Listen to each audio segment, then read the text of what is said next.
Good morning students, आप सभी का लक्ष्य इंस्टीट्यूट में स्वागत है। कल हमने पढ़ा था फीमेल गैमेटोफाइट, ठीक है। और आज हम पढ़ेंगे पीढ़ी का अंतरण, ठीक है। Alternation of germination in flowering plant. ठीक है, जैसे हमने जो चैप्टर हमारा चल रहा है पुष्पी पादपों में लैंगिक जनन, वो पढ़ा रही हूँ मैं इतने दिनों से, ठीक है। आज जो आप पीढ़ी का अंतर पढ़ोगे उसमें आप ये समझिए कि इस पूरे चैप्टर का सारांश है। एक एक पॉइंट्स को हम स्टार्टिंग से ही पढ़ेंगे, ठीक है। इसमें वैसे तो आपको डायग्राम के ज़रिए इसका डायग्राम बना हुआ है आपकी बुक में, लेकिन हम इसको फ्लो चार्ट से समझेंगे। फ्लो चार्ट से आपको जल्दी समझ आएगा। देखिए,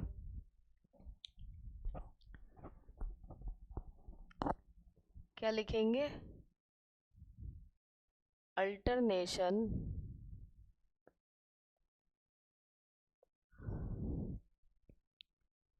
ऑफ जर्मिनेशन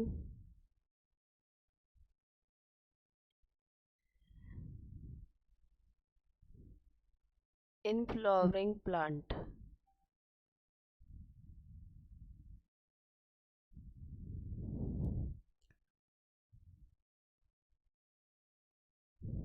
ठीक है, देखिए अल्टरनेशन किस में हो रहा है? फ्लावरिंग प्लांट में, ठीक है। पीढ़ी का अंतरण, इसको हिंदी में कहते हैं आवृत बीजी पीढ़ी का अंतरण। आवृत बीजी का पीढ़ी एकांतरण,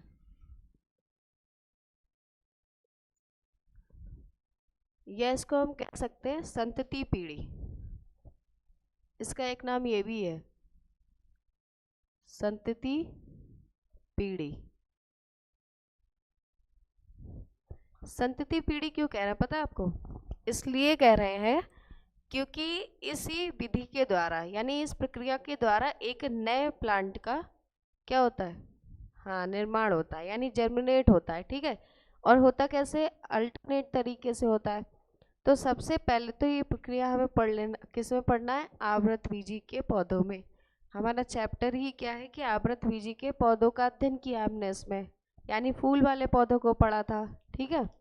और फूल वाले पौधों में क्या क्या पढ़ा था? पुष्प के भाग पढ़े थे, है ना। मेल गैमेटोफाइट पढ़ा, फीमेल गैमेटोफाइट पढ़ा, ये सारी चीज़ें पढ़ी थी। तो इसमें पहले क्या होगा कि पीढ़ी का अंतरण 2 स्टेप में होता है। 2 स्टेप कौन कौन से हैं?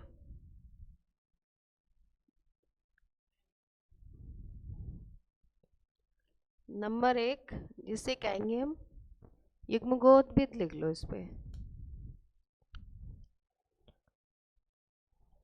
देखो, ये पूरी जर्मिनेशन की जो प्रोसेस है वो 2 स्टेप में पूरी होती है। एक होती है गैमेटोफाइट,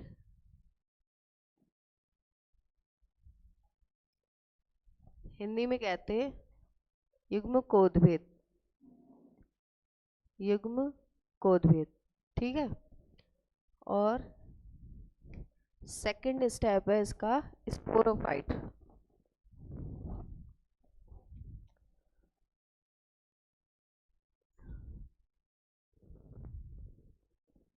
स्पोरोफाइट,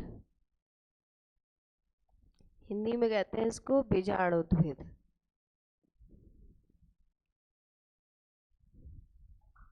या हम लिख सकते हैं यहाँ पर नवोद्भिद, ठीक है। नवोद्भिद का मीन्स है यहाँ पर नए पौधे का निर्माण हो रहा है, ठीक है। वो जो नया प्लांट है वो किस रूप में है? बीजाणुद्भिद यानी स्पोरोफाइट के रूप में बनेगा, ठीक है। सबसे पहले क्या होती है इसमें? गैमेटोफाइट होते हैं, यानी कि युग्मकों का निर्माण होता है। जब मैंने आपको मेल गैमेट फीमेल गैमेट पढ़ाए थे तो उसमें क्या था कि जब क्या होता है उसमें बताओ, जो क्रियात्मक गुरु बीजाणु होता है फीमेल गैमेट का, वो निर्माण किसका करता है? एक भ्रूण कोश का निर्माण करता है। और जो परागकण होते हैं, या फिर हम कहें कि अपरिपक्व परागकण होते, वो एक नर मुकोद्भिद को बनाते हैं, यानी कि मेल गैमेटोफाइट को बनाते हैं। तो ये प्रक्रिया जब होती है तो अर्धसूत्री विभाजन के अंदर होती है, यानी कि इसमें क्या होता है? अर्धसूत्री विभाजन होता है। इसीलिए गैमेटोफाइट कैसा बनता है? आगुणित बनता है, गैमेटोफाइट की प्रोसेस कैसी होती है? अगुणित होती है। जब ये गैमेटोफाइट का निर्माण हो जाता है यानी कि मुकोद्भिद का निर्माण हो जाता है, तब उसके बाद क्या स्टेप आता है? स्पोरोफाइट। क्योंकि भ्रूण कोश की संरचना कैसी बनती है? त्रिगुणित। ठीक है, तो यहाँ पर स्पोरोफाइट क्या होता है? द्विगुणित होता है। तो यही त्रिगुणित यानी अगुणित गैमेटोफाइट और स्पोरोफाइट द्विगुणित मिल करके 3n का निर्माण करते हैं, यानी कि त्रिगुणित भ्रूण कोश का, है ना। इसको हम लिख सकते हैं द्विगुणित। तो आज हम यही दोनों प्रोसेस इसमें समझेंगे कि ये अल्टरनेट तरीके से होती है प्रोसेस। पहले एक पादप होता है जो बीजाणुद्भिद होता है, ठीक है, यानी कि द्विगुणित होता है। फिर उसमें निषेचन होता है, विभाजन होता है, युग्मो ये गैमेटोफाइट बनाते हैं। फिर वही गैमेटोफाइट एक नए स्पोरोफाइट का या एक नए नवोद्भिद पौधे का निर्माण करते हैं। ठीक है, यहाँ तक समझ आ गया? इतना समझ आ गया? क्लियर है? चलो आगे बढ़े। अब बनाएंगे हम एक फ्लो चार्ट जिसमें इसको पूरे डिटेल में पढ़ेंगे कि किस तरीके से एक स्पोरोफाइट यानी एक पादप है, एक पौधा है जो एक स्पोरोफाइट है, बीजाणुद्भिद है, और उससे युग्मकोद्भिद बन, मतलब वही प्रोसेस चलेगी पूरी। ठीक है, और युग्मकोद्भिद बनेंगे, फिर उससे एक नए बीजाणुद्भिद का निर्माण होगा। अब समझो इसे। ये नोट हो गया? यहाँ तक कर लिया?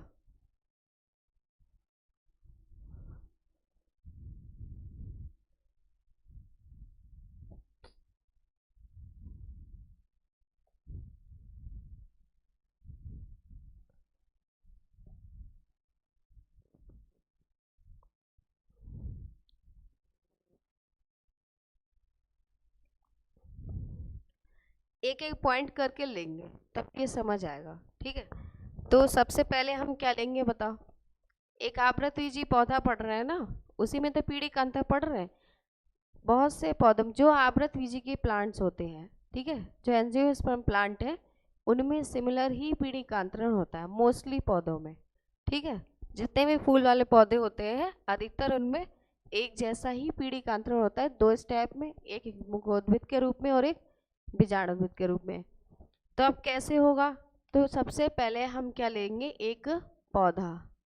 ठीक है, आपकी बुक में जो डायग्राम्स दिए गए उसमें प्लांट्स बना करके दिखाए गए, यानी जितने भाग आप यहाँ पे अभी पढ़ोगे सारे भागों के वहाँ पे डायग्राम्स भी हैं। ठीक है, अब जब एक हम पौधा लेते हैं तो ये पौधा हमारे पास कैसा है? द्विगुणित है। ठीक है, अब इस द्विगुणित पौधे में पौधा लिया, पौधे पर क्या होते हैं? फूल होते हैं। अभी मैंने कहा ना कि आवृतबीजी पौधों के बारे में पढ़ रहे हैं, तो कहाँ पे जो आवश्यक जनन होते हैं वो कहाँ होते हैं? फूल में होते हैं। तो यहाँ पे हम क्या लिखेंगे? पुष्प। ठीक है, अब ये पुष्प भी कैसा है? ये भी द्विगुणित है, क्योंकि ये प्रक्रिया कौन सी चल रही है? अभी बताया मैंने, ये प्रोसेस कौन सी चल रही है बताओ? स्पोरोफाइट की। सबसे पहले स्पोरोफाइट की प्रोसेस करेंगे। अब इस पुष्प में हमने पढ़ा था कि जो हमारे दो प्रकार के पुष्प के भाग पड़े थे, एक दो भागों में बांटा था। एक बांटा था कि आवश्यक जनन अंग में, और एक क्या थे? सहायक जनन अंग। ठीक है, सहायक जनन अंग को हम नहीं इसमें लिखते हैं क्योंकि सहायक जनन अंग क्या करते हैं? सिर्फ जनन में सहायता करते हैं। ठीक है, तो हम यहाँ पर क्या लेंगे? पुष्प के आवश्यक जनन अंग। तो पुष्प के आवश्यक जनन अंग कौन से थे बताओ? पढ़ चुके हैं ये तो। आवश्यक जनन अंग, आवश्यक कहते हैं या प्राथमिक जनन अंग भी कहते हैं उनको, जो जनन में भाग लेते हैं। कौन लेता है बताओ जल्दी? नर मादा, मेल फीमेल होते हैं, तो वही तो होते हैं आवश्यक जनन अंग। तो यहाँ पे क्या लिखेंगे? नर जनन अंग। ठीक है, और दूसरा क्या होगा? मादा। हाँ, अब ये तो सिर्फ हमने नाम लिखे हैं, किस किस के? आवश्यक जनन अंग के। अब नर और मादा जनन अंग जब पढ़े थे तो हमने आपको नर के भाग बताए थे, बताया था ना? तो बताओ नर जनन अंग क्या है? यहाँ पर जो नर जनन अंग थे किसको कहा था? पुमंग को। ठीक है, जब हम पौधों में नर और मादा जननांग को पढ़ते हैं तो क्या कहते हैं? पुमंग और जयांग। ठीक है, और मादा का जननांग पढ़ा था तो क्या था ये? जयांग। यहाँ पर जो इनकी कोशिकाएं हैं वो भी क्या है? द्विगुणित है। ठीक है, यहाँ पर भी।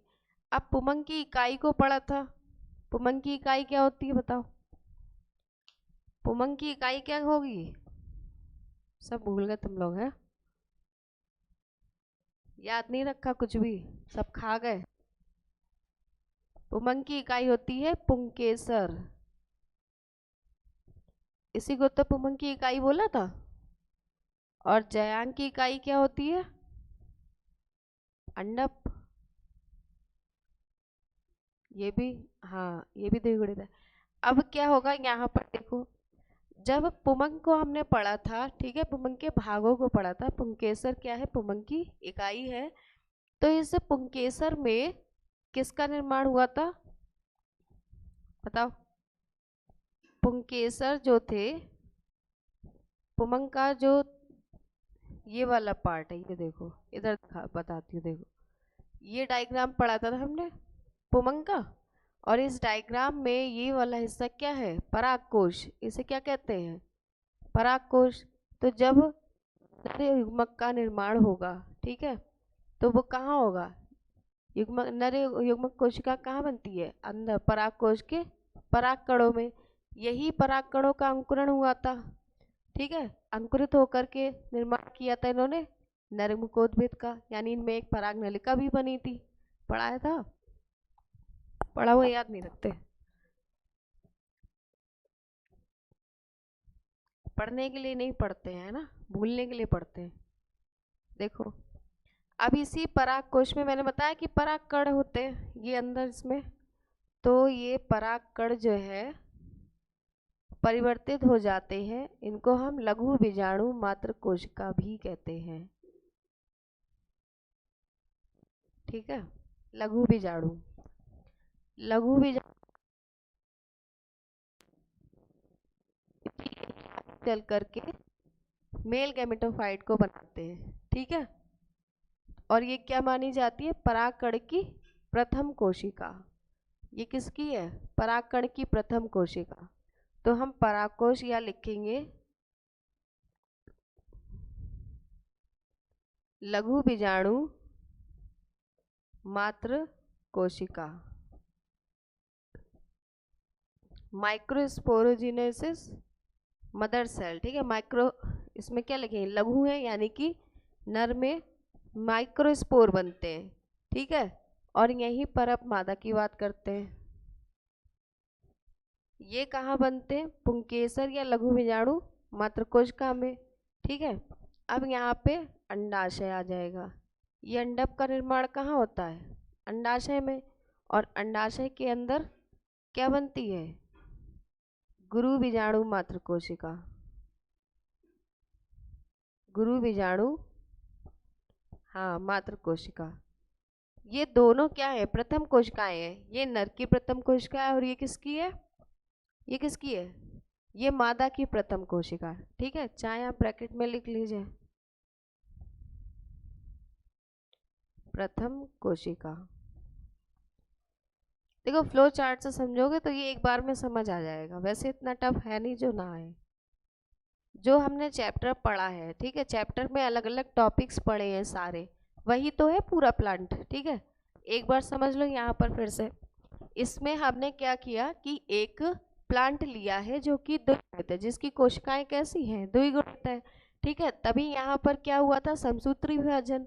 समसूत्री विभाजन में क्या हुआ था कि सारी कोशिकाएं, मतलब समसूत्री विभाजन में दो चीजें हुई थी, एक केंद्रक विभाजन हुआ था, एक और एक कोशिका द्रव विभाजन। विभाजन क्या हुआ कि वो समान भागों में बटा था। तो जब एक मेल गैमेटोफाइट बना था तो उसमें 8 केंद्रक ने भाग लिया, यानी 8 केंद्र, एक केंद्रक से 8 केंद्रक हुआ था। ठीक है, और जब कोशिका द्रव का विभाजन हुआ था तो उसमें कितनी कोशिकाएं बनी थी? 7 कोशिकाएं बनी थी, यानी कि 7 कोशिकीय निर्माण हुआ था। ठीक है, तब बनी थी एक फीमेल गैमेटोफाइट की संरचना। तो वही प्रोसेस तो इसमें भी हो रही है। देखो, ये क्या है, ये पादप हमने लिया जो कि द्विगुणित है। पादप का जो आवश्यक जनन है, आप पादप का जो यहाँ पे लिख भी लो ताकि याद रहे। पादप का पुष्प क्या है, एक आवश्यक जनन अंग है। ठीक है, हमने पुष्प को लिया जो कि क्या है, एक आवश्यक जनन अंग है। और पुष्प में भाई पुष्प को आपने आवश्यक जनन अंग इसीलिए तो कहा क्योंकि उसमें नर मादा भाग होते हैं। क्यों भाई, है ना, वरना थोड़ी कहते हैं। तो इसीलिए जनन कहाँ पर होता है, पुष्प में। अब पुष्प में क्यों होता है, क्योंकि उसमें नर और जनन अंग दोनों होते हैं उपस्थित। ठीक है, अगर अलग अलग भी होते हैं फिर भी आवश्यक जनन अंग पुष्प ही रहेगा। ठीक है, परागण पढ़ा है तो उसमें बताया भी था कि एक ही पौधे के पुष्प पर जो मतलब परागण होता है, एक ही पौधे के एक ही पुष्प से, उसे हम सब परागण कहते हैं। और जब पौधे अलग हो जाते हैं, यानी एक पौधे से दूसरे पौधे पर परागकण पहुंचते हैं, तो वो क्या कहलाता है, पर परागण कहलाता है। तो इसी तरह हमारे पास जो पौधा है उसमें क्या है, एक ही पौधे पर है नर मादा जनन अंग। ठीक है, तो ये क्या कहलाएगा, स्वपरागण, क्योंकि इसमें परागण की क्रिया जब होगी तो यानी एक ही पौधे पर उपस्थित है, इनको किसी माध्यम की जरूरत नहीं है, तो परागण क्या होगा, आसानी से हो सकता है। ठीक है, तो हमारे पास इस पुष्प में नर जनन अंग कौन है, पुमंग है, और मादा जनन अंग कौन है, जयांग है। ठीक है, पुमंग की इकाई बताई थी क्या होती है, पुंकेसर। और पुंकेसर के समूह को हम क्या कहते हैं, पुमंग कहते हैं। ये आपसे पूछा जाए कि आवृतबीजी के पौधे में नर जनन अंग भाग बताइए, इसे कहते हैं, तो नर जनन भाग कौन हो गया, पुमंग। ठीक है, और यहाँ पर जो जयांग है उसकी इकाई क्या होती है, अंडप होती है। अब ये जो पुंकेसर यानी जो पुमंग का जो भाग है, ठीक है, उसमें हमने आपको डायग्राम से बताया था कि ये पूरा एक पुमंग का डायग्राम है। ठीक है, जिसमें कोश है, परागकण होते हैं, और एक पुतंतु होता है, ये भी बताया था। और ये भी बताया था कि ये जो परागकोश है,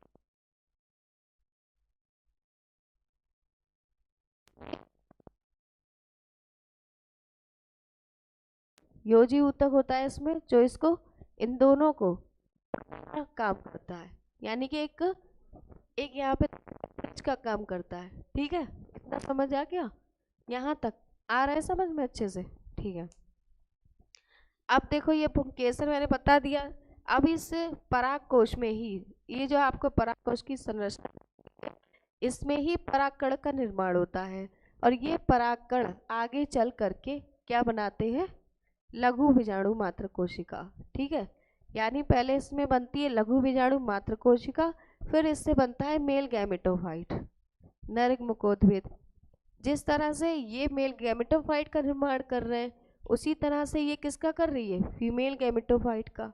इसमें भी हमने क्या कहा था, गुरु बीजाणु मात्र कोशिका प्रथम कोशिका है। क्यों है, क्योंकि इसमें जब अर्धसूत्री विभाजन होता है तो एक गुरु बीजाणु कोशिका से क्रियात्मक गुरु बीजाणु मात्र कोशिका का निर्माण होता है। ठीक है, आगे बढ़े अब। ठीक, आगे देखो अब क्या है।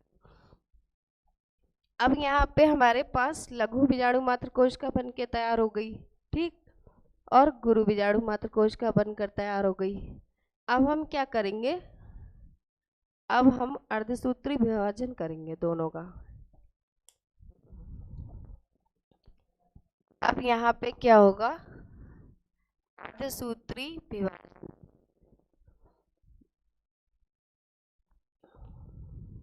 आवाज नहीं निकल रही आज मेरी, कोल्ड की वजह से दर्द हो रहा है गले में बोलते समय। देखो इसमें दोनों में अर्धसूत्री विभाजन होगा। ठीक है, अब कैसे होगा ये भी देखो। अर्धसूत्री विभाजन जैसे ही होगा इन दोनों कोशिकाओं में, इनकी संख्या क्या होगी, गुणसूत्रों की, जो ये यहाँ पर 2n चली आ रही है। बताओ, अभी बोला था मैंने, बता जल्दी से। हाँ, त्रिगुणित कैसे हो जाएगी भाई, त्रिगुणित तो अब बनेगा। ठीक है, अर्धसूत्री विभाजन के बाद। अब तो पहले वो बनाएंगे ना, मेल मतलब युग्मकोद्भिद बनाएंगे, मेल और फीमेल गैमेटोफाइट। तो क्या होगा, जो ये 2n चली आ रही है यानी द्विगुणित कोशिकाएं जो हम लेके चले आ रहे हैं, वो यहाँ पर जैसे ही अर्धसूत्री विभाजन होगा वैसे ही संख्या आधी हो जाएगी। यानी गुणसूत्र की संख्या अर्धसूत्री विभाजन में क्या होती है, आधी रह जाती है। यानी कि ये द्विगुणित से क्या हो जाएंगे, यहाँ पर द्विगुणित से क्या हो जाएंगे, आगुणित हो जाएंगे। ठीक है, जब ध्रुव बीजाणु मात्र कोशिका में क्या होता है, अर्धसूत्री विभाजन, तो यहाँ पर क्या भ्रूण कोश बनता है। पढ़ा था रही आपने भ्रूण कोश कैसे बनता है, ठीक है। और ये भ्रूण कोश कैसा होगा, आगुणित होगा।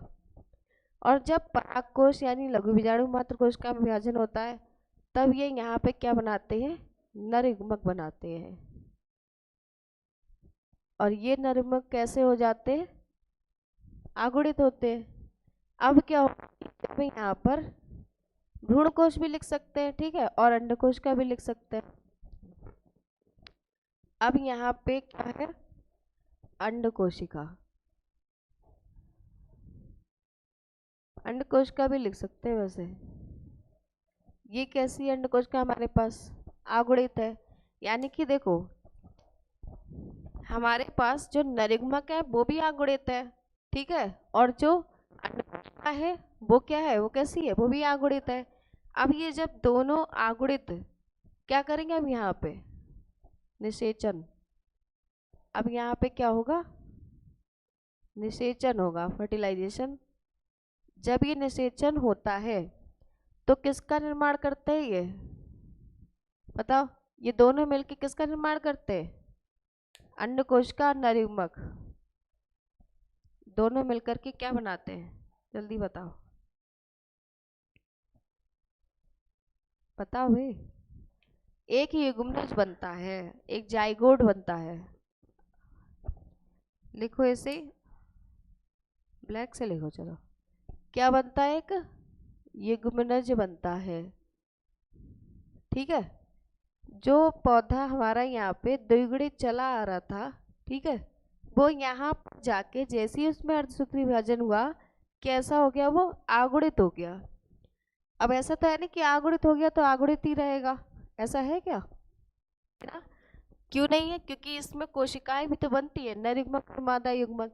और जब ये नरयुग्मक और मादा युग्मक होते हैं, यानी आप तो एक युग्मनज का निर्माण करते हैं, और जो कि कैसा होता है, द्विगुणित होता है, ठीक है। अब यहाँ पर क्या हुआ, फिर से द्विगुणित हो गया। अब ये युग्मनज किस में परिवर्तित हो जाता है, बताओ। निषेचन के बाद मैंने परिवर्तन पढ़ाए थे, तो उसमें बताया था कि युग्मनज किस में परिवर्तित होता है, युग्मनज किस में परिवर्तित होगा, भ्रूण में। भ्रूण के बाद बीज बनेगा, क्यों होगा ही ऐसा या नहीं। अब ये भ्रूण क्या बनेगा, क्या बनाएगा, बीज। और बीज भी कैसा होगा, द्विगुणित। ये परिवर्तन पढ़ रहे हैं आप यहाँ पे, जो अलग से मैंने पढ़ाए थे वो है, युग्मनज बना निषेचन के बाद, ठीक है, और निषेचन के बाद युग्मनज परिवर्तित हो गया भ्रूण में, भ्रूण परिवर्तित हो गया बीज में, ठीक है। अब क्या होगा, अब इसका यहाँ पर अंकुरण होगा, ठीक है, और ये अंकुरण कैसा होगा, ये भी द्विगुणित होगा।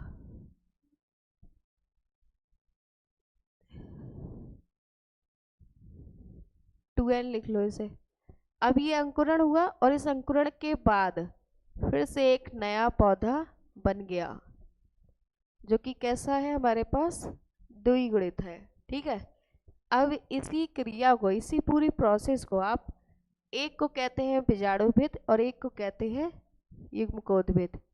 यानी एक कहलाएगी, अब कौन सी कहलाएगी, निषेचन से लेके जो ये अर्धसूत्री विभाजन तक हुई ये प्रोसेस, ठीक है। इसको दो पार्ट में बांट लो, इसे हम क्या कहेंगे, युग्मकोद्भिद।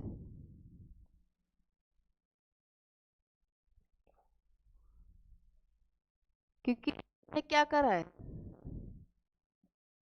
आगुणित युग्मकों का निर्माण किया है।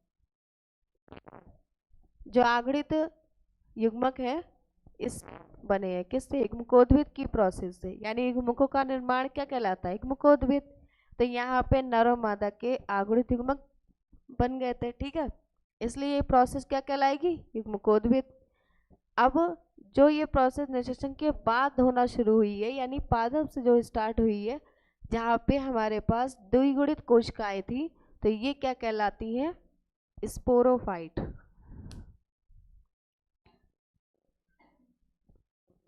इसको लिख लो बीजाणुद्भिद।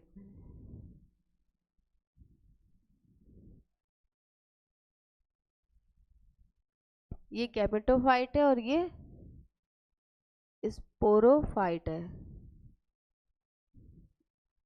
ठीक है। स्पोरोफाइट हमारे पास कैसा है? डिप्लॉइड, यानी कि द्विगुणित। इसको कहते हैं हम पीढ़िकांतरण, ठीक है। ये है आपका पीढ़िकांतरण। समझ आ रहा है?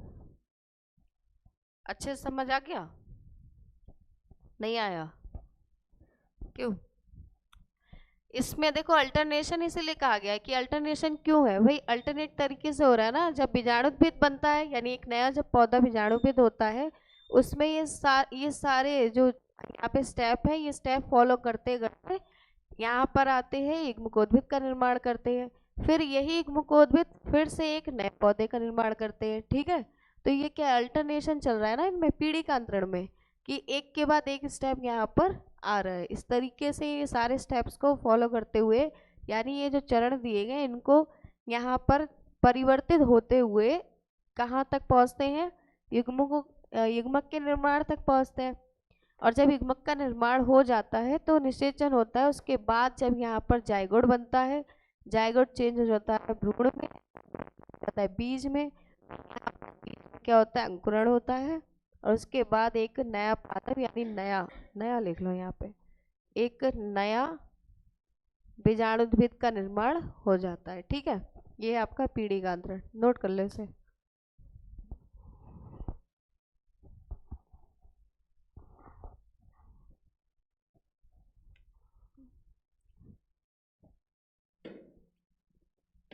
इरेज कर ले इसे। जैसे मैंने यहाँ पे पुमंग का बनाया, ठीक है, यहाँ पे हम जयांक का भी बना सकते हैं इस तरीके से। जयांक के तीनों भागों को बना सकते हैं। ये है अंडाशय, ये है वर्तिका, और ये है वर्तिकाग्र। इस तरीके से, ठीक है। यहाँ पे आप अंडाशय का बना सकती हैं केवल, यानी बीजांड का बना दो।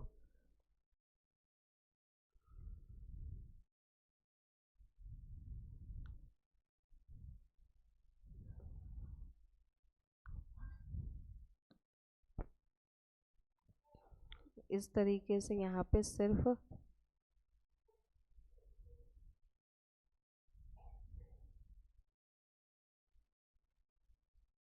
ये अंदर इसके भ्रूणकोश की संरचना बना देते हैं, ठीक है। ये बाहर वाला भाग क्या हो गया? अंडाशय। इसमें 2 अध्यावरण होते हैं, ये भी बताया था।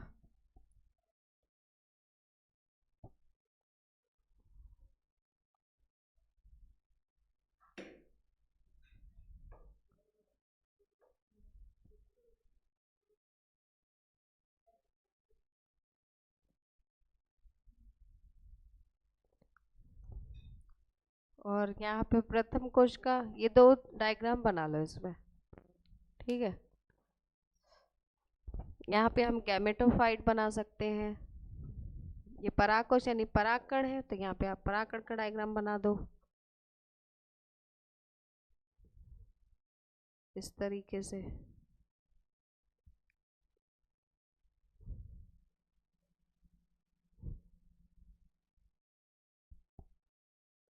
केंद्रक बना दिया। अब यही यहाँ पर क्या है? गैमेटोफाइट बनाते हैं जो कि मैच्योर होते हैं। तो यहाँ पे हम मैच्योर गैमेटोफाइट को बना सकते हैं, भ्रूणकोश जो मैच्योर है और जो गैमेटोफाइट, जैसे कि यहाँ पे बना दें भ्रूणकोश को।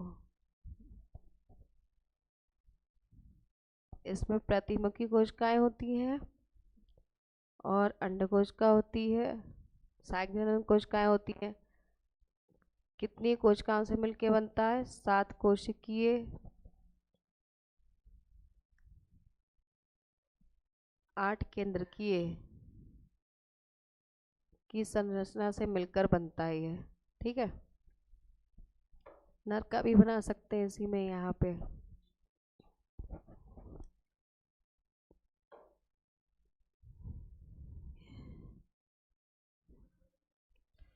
पे हो गया भ्रूणकोश और ये हो जाएगा नर मुकोद्भिद।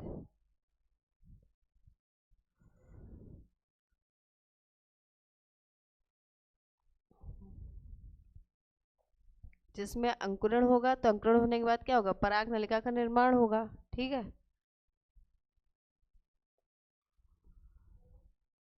इस तरीके से ये नरयुग्मक हो गए, 2 अचल नरयुग्मक।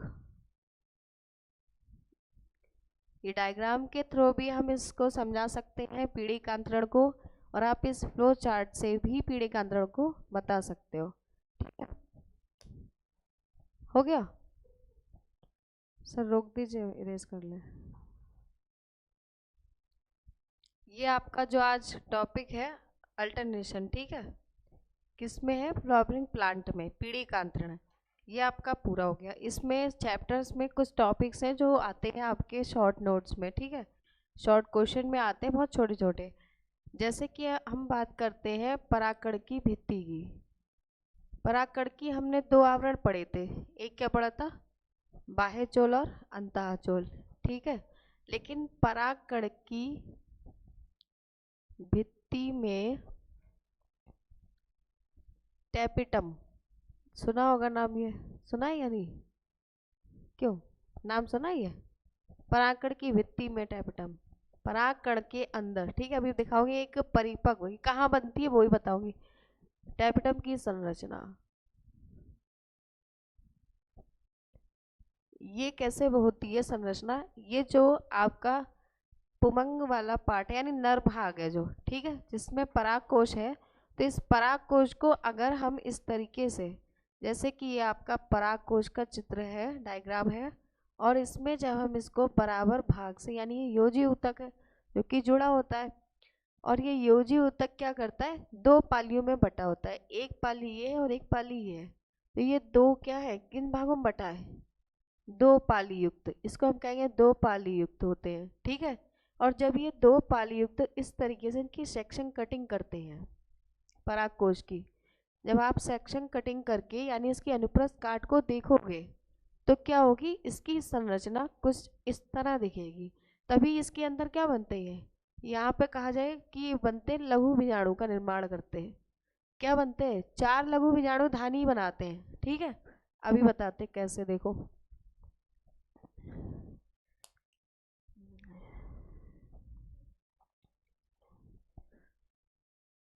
इसका डायग्राम कुछ इस तरह से बनेगा।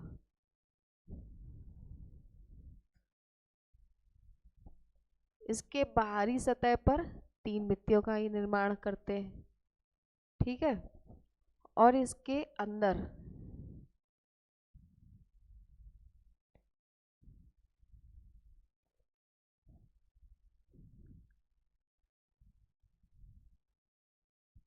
ये कुछ इस तरह से परागकोश का डायग्राम देखने को मिलेगा आपको, ठीक है। इसको हम कहेंगे एक परिपक्व परागकोश की संरचना या परागकोश की अनुप्रस्थ काट।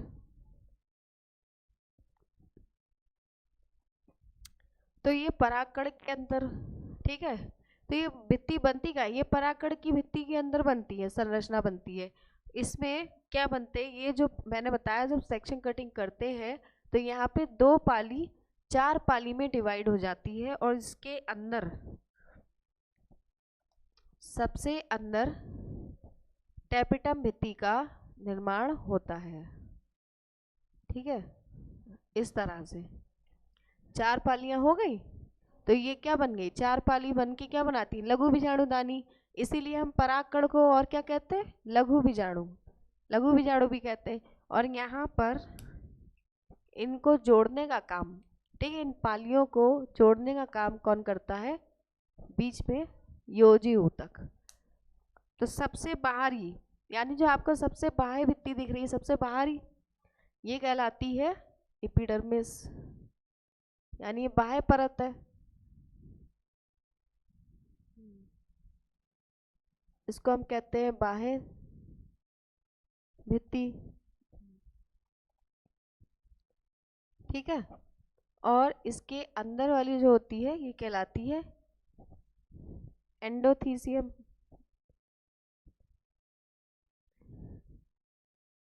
इसको कहते हैं अंतः भित्ति। अब ये वाली जो है सबसे अंदर, ठीक है, सबसे अंदर होती है, सबसे आंतरिक परत कहलाती है टैपेटम। तो हम क्या लिखें इसके बारे में, टैपेटम पूछा जाता है कि टैपेटम क्या है या इसके कार्य क्या है। तो हम लिख सकते हैं, और इनको जोड़ने का काम कौन कर रहा है, ये योजी। ठीक है, जिसको हम कहते हैं कनेक्टिव, इंग्लिश में कनेक्टिव बोलते हैं, हिंदी में योजी। ये जोड़ने का काम करता है। अब टैपेटम के बारे में अगर आपसे कोई पूछे तो आप ये क्या है, तो आप डायग्राम से समझिए, इसको देखकर ये पता चल रहा है कि सबसे अंदर यानी आंतरिक परत है। ठीक है, ये परागकण की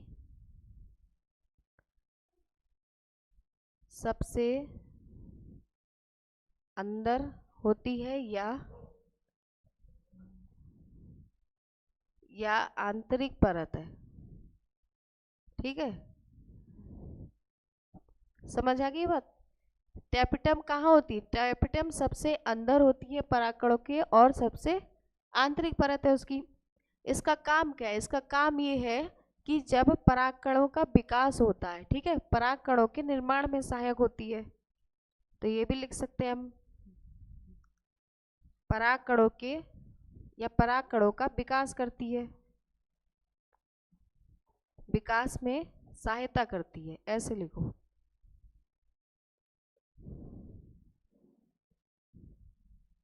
और क्या करती है, और ये इसका कार्य पूछा जाए आपसे, टैपेटम का कार्य, तो यहाँ पे लिखेंगे कि परागकणों को पोषण प्रदान करती है। क्या करती है, पोषण प्रदान करती है। ठीक है, ये है आपकी टैपेटम। और टैपेटम क्या करती, जो आपको मैंने पढ़ाया था परागकण की संरचना, जिस संरचना में ये बताया था कि जो परागकण का सबसे बाहरी आवरण है, जो कैसा होता है, कठोर होता है, इसका नाम क्या है, बाह्यचोल। तो इसमें भी यही मदद करती है, कौन, टैपेटम। ठीक है, तो ये भी लिख सकते हैं हम, परागकण की बाह्य भित्ति,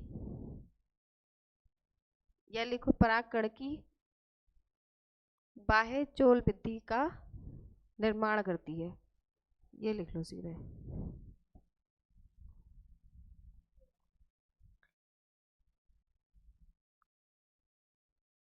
बाह्यचोल भित्ति का निर्माण करती है,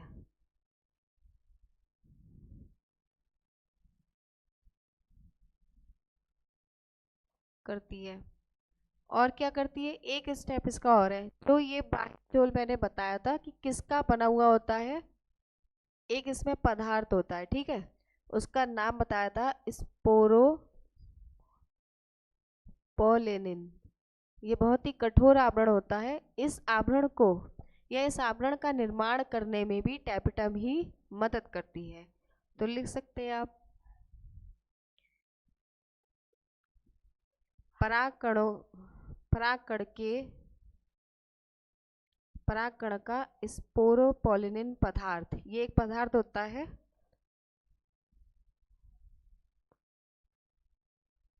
स्पोरोपोलिनिन नामक पदार्थ का निर्माण करती है। तो समझ आ गया टैपेटम क्या है। देखो, टैपेटम परागकण की अंदर की यानी सबसे आंतरिक संरचना है, ठीक है, जिसका कार्य क्या होता है कि परागकणों को या परागकणों के विकास में पोषण प्रदान करना, ठीक है, न्यूट्रिशन भी यही देती है, पोषक पदार्थ भी इसी को मिलते हैं, और उन्हीं पोषक पदार्थों से परागकण क्या होते हैं, उनका विकास होता है और उनमें अंकुरण होना शुरू होता है, ठीक है। और इसमें जो परागकण की जो संरचना है, इसमें जो बाहरी आवरण है इसका, ये वाला बाह्यचोल आवरण जिसे हमने कहा था, इस बाह्यचोल आवरण का भी निर्माण पराग कौन करता है, टैपेटम ही करती है परागकणों में, ठीक है। और इसके मैंने बताया था कि ये जो बाह्यचोल आवरण है एक पदार्थ से बना होता है जिसका नाम है स्पोरोपोलिन। इस पदार्थ की वजह से ही ये इतना कठोर आवरण होता है, जिसकी वजह से यहाँ पर कोई भी किसी भी प्रकार का पदार्थ हो, एंजाइम हो या कोई अम्ल हो, वो क्या करेगा, प्रवेश नहीं करेगा, ठीक है। और जब परागकण अंकुरण होता है परागकणों का, तब यही बाह्य पदार्थ क्या होता है, स्पोरोपोलिनिन, नष्ट हो जाता है, ठीक है। और जो अंतः वाली होती है वो यहाँ पे पराग नलिका में चेंज हो जाती है, अंतःचोल, ठीक है। और यहाँ पर ये स्पोरोपोलिनिन नामक पदार्थ कौन बना रहा है, टैपेटम ही बनाती है, ठीक है। ये है आपका टैपेटम। अब हम पढ़ेंगे विपुंसन। इरेज कर दीजिए सर। यहाँ पर एक टॉपिक है आपका विपुंसन, ठीक है। ये पूछते हैं, ये प्रैक्टिकल में भी है आपके। विपुंसन और बैगिंग और टैगिंग के नाम से आता है, इसका एक और नाम है बैगिंग और टैगिंग। ये दोनों जो नाम है, बैगिंग और टैगिंग, क्या है, ये एक तकनीक है, ठीक है, जिसको हम कहते हैं, ये किस लिए इस्तेमाल की जाती है विपुंसन में। पहले तो विपुंसन होता है, ठीक है, बैगिंग और टैगिंग की टेक्निक बाद में यूज करते हैं। ये भी एक तकनीक है। ये क्या करते हैं, ये पुंकेसर को हटाने की क्रिया,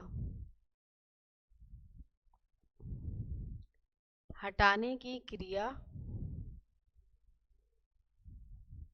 विपुंसन कहलाती है।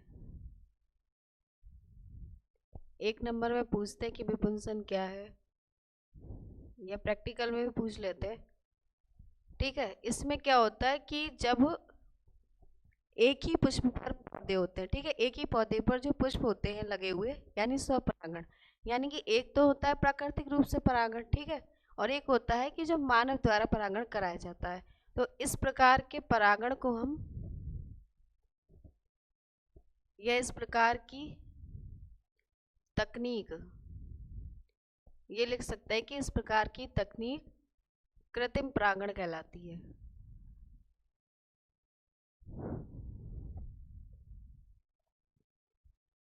ठीक है, कृत्रिम परागण क्यों कह रहे हैं, क्योंकि इसमें मानव द्वारा, ठीक है, मानव द्वारा परागण होता है।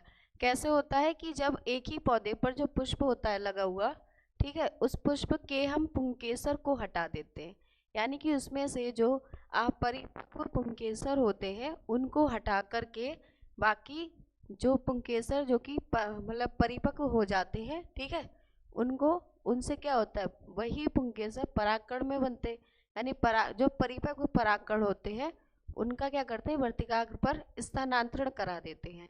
तो ये किस प्रकार का परागण हो गया, कृत्रिम परागण, ठीक है। और ये तकनीक इस्तेमाल क्यों की जाती है, सबसे ज्यादा पूछते हैं कि विपुंसन की तकनीक का इस्तेमाल हम क्यों करते हैं।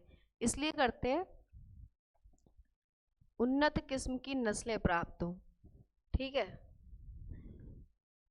उन्नत किस्म या किस्मों की, उन्नत किस्में फसलें प्राप्त हो, इसलिए करते हैं, फसलें प्राप्त हो,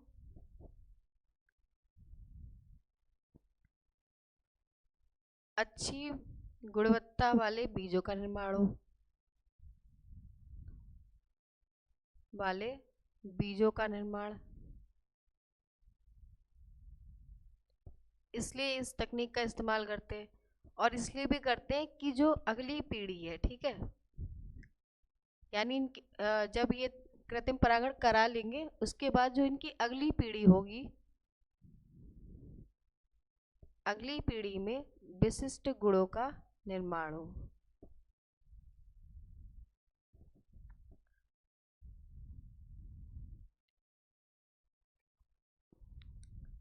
इसलिए विपुंसन की तकनीक का इस्तेमाल किया जाता है, ठीक है। अब इसमें बैगिंग और टैगिंग क्या है? बैगिंग और टैगिंग अलग से इसी में ही है, ठीक है। इसमें क्या है कि जब विपुंसन हो जाता है, यानी विपुंसन के बाद की प्रोसेस है ये, विपुंसन के बाद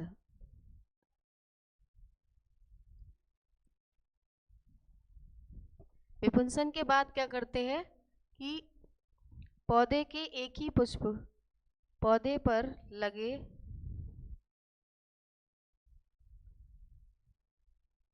एक ही पुष्प के, आप परिपक्व लिख लो यहाँ पे पुंकेसर, क्योंकि विपुंसन के बाद होता है ये प्रोसेस, ठीक है।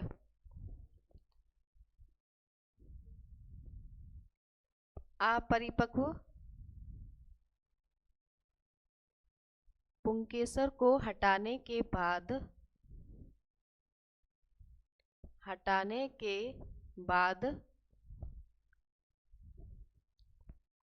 क्या करते हैं हम? नर भाग पर थैली लगा देते हैं, ठीक है, लगा देते हैं, जिससे ऐच्छिक परागण हो सके, ठीक है। ये इसलिए करते हैं बैगिंग और टैगिंग का, क्योंकि ये मानव निर्मित परागण हो रहा है। तो मानव निर्मित में हम कहते हैं बहुत सी ऐसी स्पीशीज हैं, प्रजातियां हैं, जिनमें कृत्रिम परागण के माध्यम से एक अच्छी गुणवत्ता वाली फसल तैयार की जाती है और उसमें ऐच्छिक परागण करा सके, ठीक है। यानी कि उसमें जो अपरिपक्व वाले, जब अपरिपक्व पुंकेसर परिपक्व होंगे तब तक उसमें टाइम लगेगा, ठीक है। तो अपरिपक्व चिमटी की सहायता से, ठीक है, किसी एक चिमटी की मदद से हम क्या करते हैं, अपरिपक्व पुंकेसर को हटा देते हैं। फिर उसमें जो परिपक्व पुंकेसर बचते हैं वो क्या होते हैं, ऐच्छिक परागण उसमें हो जाता है, यानी वर्तकाग पर स्थानांतरित हो जाता है। तो उस तरीके से जब वो आप परागण हो जाएंगे उसमें क्या होगा, उसमें ये होगा कि परागण की क्रिया के बाद में पराग नलिका स्वतः ही उसमें निर्मित होने लगेगी, ठीक है। और ये बैगिंग टैगिंग करने के बाद में, ये आपके प्रैक्टिकल में भी है, उसमें भी क्वेश्चन में आ सकता है कि इसके बाद में, ये तो बैगिंग हो गई। अब टैगिंग क्या है इसमें? टैगिंग का मतलब यहाँ पर ये है कि टैग लगा देना, ठीक है, टैग। और इस टैग में हम क्या करते हैं,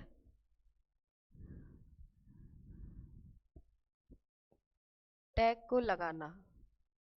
इस टैग में हम पौधे का नाम लिख देते हैं,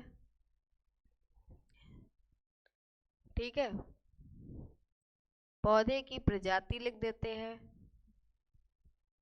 जिससे हमें ये पता चल जाए कि ये पौधा कैसा है, विपुंसन की क्रिया के द्वारा बना हुआ है, ठीक है। और उसमें विपुंसन की क्रिया भी लिखते हैं, ये पौधा किससे बना है, विपुंसन की क्रिया, विपुंसन की क्रिया के द्वारा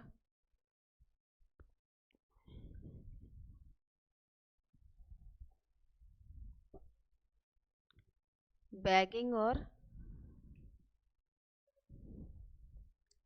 टैगिंग की तकनीक पूरी होती है।